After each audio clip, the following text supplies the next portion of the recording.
Волчица лежала в логове. Она совсем не поднимала голову, ее глаза были полны слез. С тех пор, как она потеряла своих волчат, жизнь для нее перестала существовать. Волк несколько раз приносил ей добычу, но она даже не посмотрела в его сторону. Она медленно и тихо умирала от тоски. Огромный волк, вожак стаи, отрешенно ходил по лесу. Он не знал, чем помочь своей подруге, пока он не наткнулся на маленького щенка, который сидел на лесной дороге. Он жалобно пищал и звал на помощь. Как он оказался в лесу, неизвестно. Скорее всего, люди просто выбросили его. Для некоторых это проще, чем любить, ухаживать и заботиться. Хорошо, что еще к дереву не привязали, а то и такое может быть. Матерый волк подошел к малышу и стал его обнюхивать. От щенка еще пахло человеком, значит, он здесь недавно. Волк не знал, что с ним делать, но интуиция подсказала хищнику, что нужно отнести детеныша в логово. Он аккуратно, как будто это его ребенок, взял щенка зубами и понес к своей волчице. Малыш, жадно захлебываясь, стал сосать молоко, а волчица с такой же жадностью и нежностью начала вылизывать мягкую шерстку детеныша. Она вновь почувствовала себя матерью. Этот маленький серый комочек смог заполнить пустоту в ее сердце. По ее телу опять разлилась теплота, прямо как тогда, когда под ее теплым животом спали ее волчата. Волк наблюдал за всем, что происходило в логове, и решил, что раз его волчица приняла малыша, значит, так тому и быть. Вдоволь насытившись, щенок уснул прямо под животом у своей приемной матери. Волчица его долго вылизывала, а потом впервые за последние несколько дней уснула сама. Сон их был крепким и безмятежным, как будто что-то соединило эти два осиротевших сердца. Волк постепенно привык к новому ребенку в их логове. Он начал учить щенка охотиться, добывать себе пропитание. В общем, он учил его всем волчьим навыкам. Шло время, и щенок подрос. Он был внешне даже чем-то похож на волка и имел волчьи повадки, но вожак прекрасно понимал, что из собаки никогда не получится волк, и стая его не примет.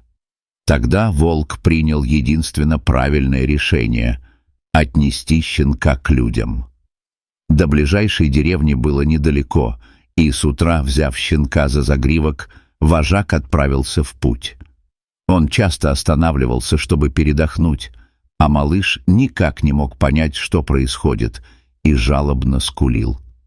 Вдали показались деревенские огороды. Волк дождался удобного момента и проник на человеческое подворье почти незамеченным. Он оставил своего приемного сына в каком-то ближайшем дворе и стал издалека наблюдать, что будет дальше. Щенок бегал по двору и громко скулил. Он звал своих приемных родителей, но их нигде не было. На эти звуки выбежал мальчишка и остановился, увидев у себя во дворе такое чудо. Он подхватил малыша на руки и прижал к себе. Тихими добрыми словами он начал успокаивать щенка и гладить его по голове. Мальчик побежал домой со своей находкой, а серый хищник вернулся в лес к своей волчице, спокойный за судьбу своего приемного сына. А у них с его верной подругой будут еще волчата. Он в этом не сомневался. Мальчик забежал в дом с собакой на руках. «Папа, смотри, кого я нашел!» «Да это же настоящая породистая охотничья собака!» — удивленно произнес отец. «Где ты его взял?» Отец парня был известным в тех краях охотником. «Наверное, кто-то подбросил нам его во двор. Давай оставим щеночка себе», — не унимался сын. «Это будет моя собака. И только моя. Можно, папа?» И сын посмотрел в глаза отца умоляющим взглядом. Щенок лизнул мальчика в нос и прижался к нему еще сильнее. С тех пор прошло несколько лет. Щенок вырос и превратился в отличную охотничью собаку. Равных ему во всей округе не было, Сказывалось все-таки волчье воспитание, правда, об этом никто не знал. Он был беспощадным на охоте, и все остальные охотничьи собаки отдавали ему должное, потому что чувствовали его превосходство. Единственное, что смущало охотника, это то, что пес совершенно отказывался охотиться на волков. Семья охотника обожала этого пса. Он очень быстро стал у них не просто собакой, а настоящим членом семьи, поэтому ему прощали эти непонятные для людей особенности. За это время подрос и мальчик, они с псом были неразлучны, и отец стал часто брать сына с собой на охоту. Этой весной в волчьем логове царило полное счастье и гармония. Волчица принесла 3 маленьких волчат. Слепые и мокрые, они тихо пищали. Волчица облизывала их и по-своему успокаивала. Волчата быстро росли, и молока им уже не хватало. В поисках добычи волк постоянно рыскал по окрестностям, надолго оставляя свою подругу одну с потомством. В этот день охотник с сыном и собакой пошли охотиться на зайцев. Они долго бродили по лесу и решили сделать привал, отдохнуть, перекусить и собираться в обратный путь. Дома их уже заждались. Мать, наверное, приготовила вкусный ужин. За разговорами они совершенно не заметили, что вышли к волчьему логову. Хотя собака вела себя очень странно. Она нервничала, постоянно прислушивалась и принюхивалась, становилась в стойку, потом опять начинала метаться по лесу. «Что сегодня такое с псом происходит, никак не могу понять», — забеспокоился отец. И в этот момент на поляну вышел огромный волк. Он принес добычу для своей семьи. Вожак медленно повернулся к людям, его глаза сверкнули злобой, он зарычал, готовый кинуться в последний бой, защищая свою семью. Сейчас решится, кто выживет — человек или дикий зверь. Охотник вскинул ружье, и вот должен был раздаться выстрел.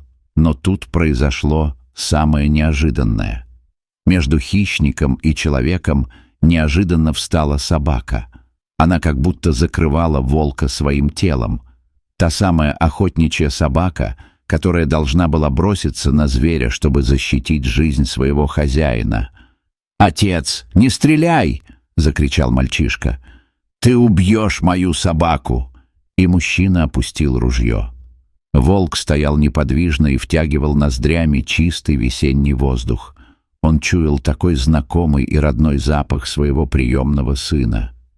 «Неужели это он?» — подумал вожак. Пес тоже узнал свою приемную семью. Он понял, что в логове сейчас находится его мать, та, которая вскормила его своим молоком и не дала погибнуть в лесу голодной смертью. Он помнил ее тепло, вкус ее молока, ее неповторимый запах. Вожак поднял голову к небу и завыл. На его голос. Из логова показалась волчица. Медленно приемные родители и выросший щенок шли навстречу друг другу. Они встретились и долго не решались подойти близко. Потом пес, виляя хвостом, приблизился к своей семье. Он заскулил и упал на спину, обнажив живот и выражая свою полную покорность перед ними. Пес уткнулся влажным носом в холодный бок своей приемной мамы. Волчица стала вылизывать его, как она это делала в его далеком детстве. А люди не могли оторвать взгляд от этого незабываемого зрелища. «Отец, когда я нашел щенка, то видел на заднем дворе волчьи следы», — сказал мальчик. «Мне тогда показалось, что детеныша принесли из леса волки, но я не мог в это поверить. А сейчас вижу, что мои догадки были правдой.